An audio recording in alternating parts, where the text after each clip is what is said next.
Assalamualaikum warahmatullahi wabarakatuh.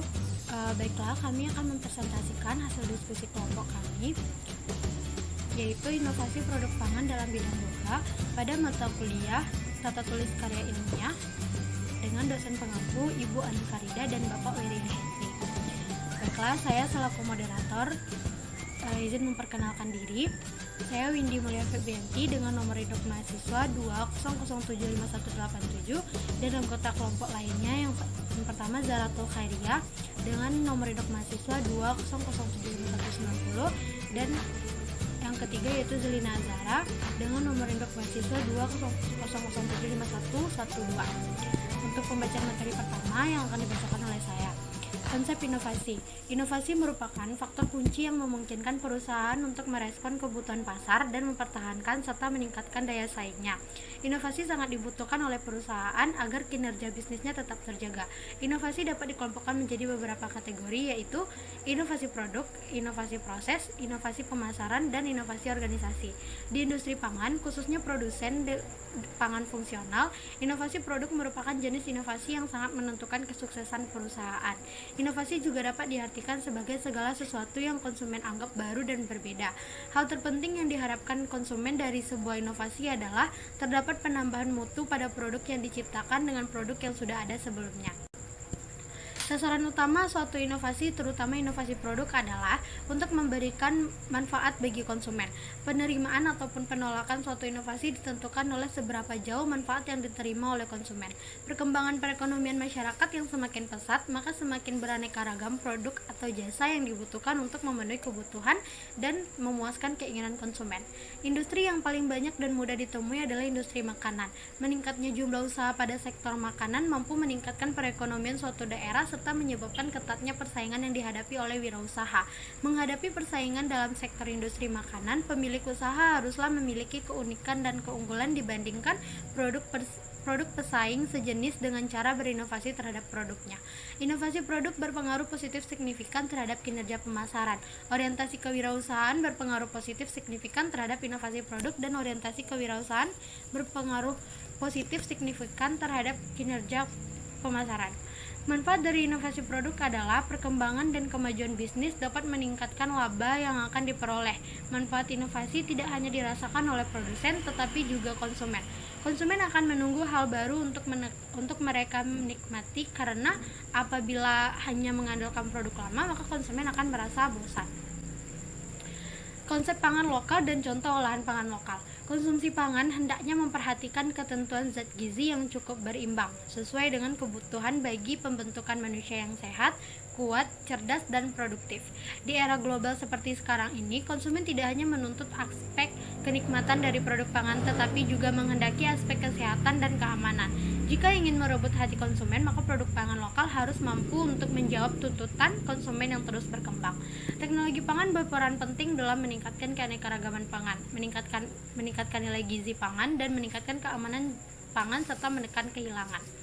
Jenis pangan lokal. 1. Umbi-umbian. Sebagai sumber karbohidrat, banyak manfaatnya dan sebagai pengganti karbohidrat dari beras dan terigu. Pertumbuhannya banyak dan tersebar di seluruh Indonesia, baik di pedesaan maupun di perkotaan. Akan tetapi belum dimanfaatkan secara optimal.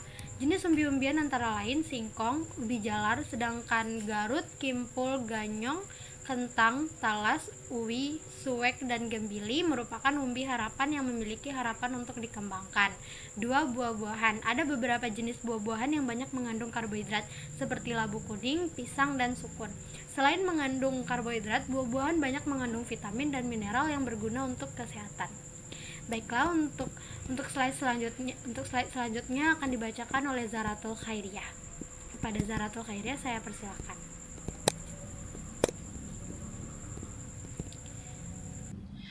Baiklah, saya akan melanjutkan pembacaan materi, yaitu produk olahan pangan. 1. Cassava blast, yaitu olahan pangan lokal yang terbuat dari ubi kayu.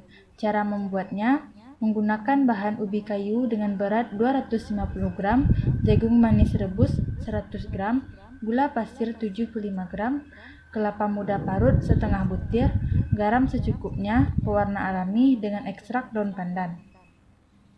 Dengan cara pembuatan, campurkan semua bahan, taruh dalam cetakan, lalu kukus. Pengukusan dilakukan selama 15 menit. Angkat dan dinginkan. Keluarkan dari cetakan. 2. Kue mangkuk ubi jalar. Dengan bahan 1, air kelapa 100 ml, terigu 50 gram, ragi instan 1 sendok makan. Bahan 2, pasta ubi jalar 400 gram, tepung terigu 400 gram, gula pasir 400 gram, telur 2 butir, vanile 1 sendok teh, santan kental 200 ml, dan garam setengah sendok teh. Cara pembuatan yaitu campurkan semua bahan 1, diamkan selama 20 menit. Campurkan semua bahan 2, huleni hingga kalis. Tambahkan bahan 1 ke dalam bahan 2, diamkan selama 60 menit. Buang gas yang ada dalam adonan dengan cara diaduk hingga adonan merata kembali. Masukkan adonan ke dalam cetakan yang sudah disiapkan. Kukus selama 15 menit. 3. Kue pukis. Bahan yang digunakan yaitu pasta ubi jalar kuning ataupun ungu. Ubi dikukus terlebih dahulu dan dihaluskan dengan berat 150 gram.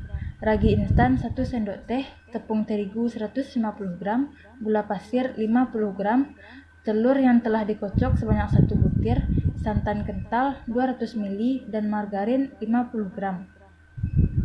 Cara pembuatan yaitu campurkan pasta, tepung terigu, gula pasir, dan ragi instan. Masukkan santan dan kocok telur, diaduk hingga merata. Masukkan margarin yang telah dilelehkan dan diamkan lebih kurang 30 menit. Panggang dalam cetakan sampai matang. 4. Kue talam labu kuning.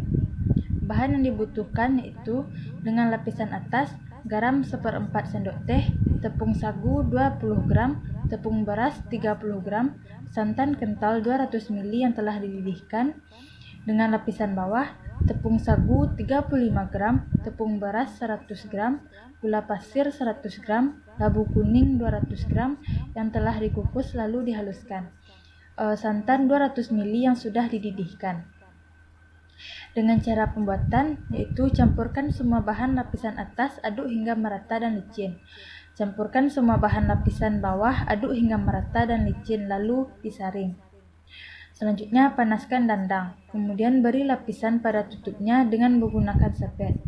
Siapkan cetakan kue talam, lapisi cetakan dengan sedikit minyak goreng. Bila dandang sudah panas, masukkan cetakan yang sudah dilapisi dengan minyak sebelumnya. Tunggu hingga panas sesaat. Kemudian tuangkan adonan bahan lapisan bagian bawah sekitar 3/4 adonan. Kukus selama lebih kurang 10 menit. Setelah mengukus selama 10 menit, tambahkan adonan lapisan bagian atas yang berwarna putih di atas lapisan bawah. Lalu kukus menjadi sekitar 15 menit. Diamkan kue hingga agak dingin, lalu angkat dan keluarkan dari cetakan. Baiklah, selanjutnya saya kembalikan kepada moderator. Baiklah, untuk slide selanjutnya akan dibacakan oleh Zelina Zahra. Kepada Zelina Zahra, saya persilakan.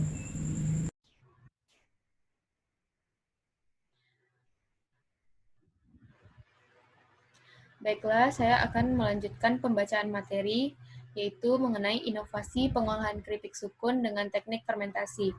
Keripik sukun adalah produk makanan ringan, dibuat dari irisan daging buah sukun, segar dan digoreng dengan atau bahan tambahan makanan yang diizinkan. Tekstur keripik sukun cenderung keras dan tidak dapat renyah. Tekstur keripik sukun yang keras disebabkan oleh kandungan amilopektin yang tinggi. Inovasi proses pembuatannya, penelitian tekanan pada proses perendaman sukun dengan nira siwalan sebagai media proses fermentasi. Media fermentasi harus mengandung senyawa yang dapat dioksidasikan dan difermentasikan oleh mikroorganisme. Lama perendaman sukun pada nira siwalan yang paling baik dalam percobaan pendahuluan ini adalah 9-12 hari. Kualitas indrawi keripik sukun hasil eksperimen lebih baik bila dibandingkan dengan keripik sukun kontrol jika dilihat dari aspek warna, tekstur kerenyahan, tekstur keempukan, dan tekstur kegetasan.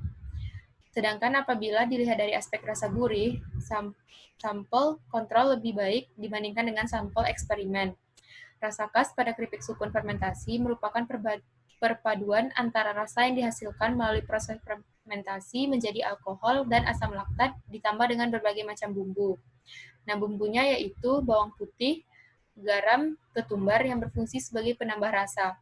Kemampuan dalam memperbaiki kualitas keripik sukun, lama fermentasi yang efektif untuk memperoleh keripik sukun yang tidak keras adalah 9 hari.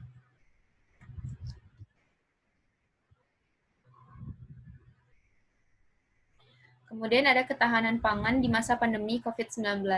Pelatihan UKM rumahan industri pangan sebagai upaya meminimalkan kendala berwirausaha.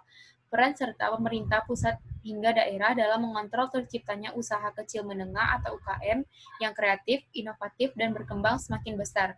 Dewan Perwakilan Rakyat Daerah atau DPRD juga mengusulkan agar ekonomi kreatif, koperasi, dan UKM mendapat perlindungan hukum secara jelas melalui penerbitan peraturan daerah atau Perda, menurut Handito tahun 2017. Untuk mengantisipasi permasalahannya, melakukan survei dan wawancara terhadap pemerintah dan wakil pelaku usaha untuk mengumpulkan informasi terkait kendala yang dihadapi oleh UKM rumahan industri pangan. Nah, adapun kendala yang dihadapi dalam UKM ini, yang pertama, tingkat keberhasilan pengajuan perizinan pangan industri rumah tangga masih rendah. Kemudian kedua, kendala inovasi produk. Pelaku usaha dinilai masih kurang menguasai teknologi, manajemen, informasi, dan pasar sehingga berpengaruh terhadap tingkat pengetahuan perihal keberagaman produk dan kompetensi kewirausahaan. Ketiga, kendala dalam proses pengemasan produk dan jangkauan pemasaran. Keempat, kendala dalam hal akses modal dan perdanaan. Kurangnya tenaga pendampingan di lapangan menyebabkan banyak pelaku usaha yang belum tersentuh layanan konsultasi dan pendampingan pengelolaan keuangan yang baik. Salah satu kendala inovasi produk yang dihadapi berkaitan dengan variasi makanan yang sedikit. Contoh adalah hasil olahan dari singkong yang dijadikan keripik dan makanan tradisional. Contoh hasil olahan singkong dengan adanya inovasi dan tidak disajikan dalam bentuk biasa. Para pelaku usaha mengungkapkan permasalahan dengan terbatasnya jangkauan pemasaran hasil produksi. Salah satu pertanyaan yang disampaikan terkait dengan kesulitan untuk menjual makanan ke Alfamart dan Indomaret karena tidak adanya izin PIRT. Dengan demikian, terdapat keterkaitan antara perizinan PIRT dengan luasnya jangkauan pemasaran produk pangan. Perizinan PIRT, inovasi produk, pengemasan dan pemasaran, serta pengelolaan modal usaha secara berkelanjutan. UKM perlu mendapatkan saran, bimbingan, dan pendampingan untuk mendapat perizinan PIRT inovasi produk, pengemasan dan pemasaran, serta pengelolaan modal usaha sesuai karakteristik usaha dan produk yang dihasilkan. Pembimbingan dapat dilakukan oleh pemerintah setempat atau pihak-pihak lain yang mempunyai kepentingan untuk mengembangkan UKM tersebut. Nah, dalam upaya peningkatan pangan di masa pandemik, perlu dilakukan sosialisasi kepada masyarakat dengan cara pemanfaatan pekarangan sebagai upaya ketahanan pangan dilaksanakan melalui beberapa tahap. Tahap pertama akan dilakukan sosialisasi ke seluruh masyarakat. Pentingnya memanfaatkan pekarangan rumah menjadi apotek hidup sebagai upaya ketahanan pangan. Selanjutnya, pembuatan aquaponik dan pembuatan apotek hidup kepada ibu-ibu PKK dan Gapoktan. Selanjutnya, ibu-ibu PKK dan anggota Gapoktan yang telah diperdayakan akan disebarkan ke beberapa kelompok yang sudah dibentuk sebelumnya. Tahap terakhir yaitu masing-masing kelompok akan dilaksanakan lomba untuk memilih pekarangan rumah yang pemanfaatannya sesuai dengan kriteria apotek hidup yang baik dan indah. Kegiatan sosialisasi dapat berjalan dengan baik dengan dukungan serta antusias masyarakat dalam menjalankan kegiatan tersebut, dengan melakukan kegiatan langsung terjun ke lapangan dan memberikan arahan kepada masyarakat mengenai hal tersebut. Maka setiap kegiatan dan keinginan dapat berjalan dengan lancar. Sekian presentasi dari kelompok kami. Selanjutnya saya kembalikan kepada moderator. Baiklah, sekian hasil